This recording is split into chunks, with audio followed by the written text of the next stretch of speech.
Karong adlaw guys, akong gipahinluan ang akong helmet kay nanimaho naman yun ning singot. Nintagak rata nagbad 5 pesos. Pero himan-himan natin nga ako guys. Sa gawas maning aso, naunsa naman eh. Imbis kay sa sulod mo aso, sa gawas maning aso. Moto nireklamo ko sa tag-iya ani. Naunsa naman ning hitabuan eh.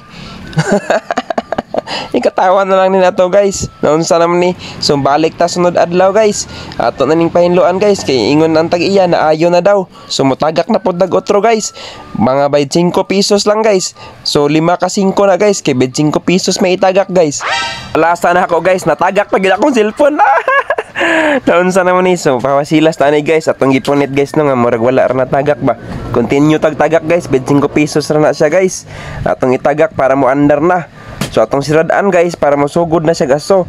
So pag pislit na ko guys, nag-ihap pa na siya og 90 seconds una mo gawas ang aso. So ato sang giplastar og balik no para mawala gyud ang baho sa singot.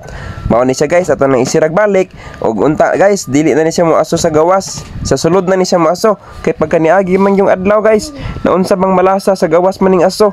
So mao guys atong huwaton guys nga mo aso guys ha.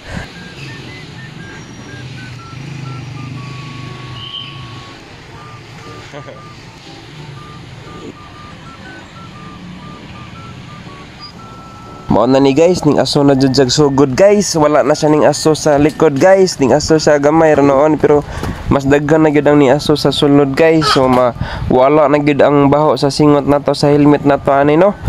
Nindot gyud nga machine guys. Grabe na gyud ka high-tech karong panahon na. Sa kantidad nga 25 pesos, pwede na mawala imong baho sa singot sa imong helmet. So unsa pa yung gihuwat guys, pangita na mag-machine ngay ngani sama sa akong gibuhat. Makita ninyo ni guys naa sa CPG North. So grabe atong siga-siga sa tong mata guys, kaya atong lang hapon ning aso guys.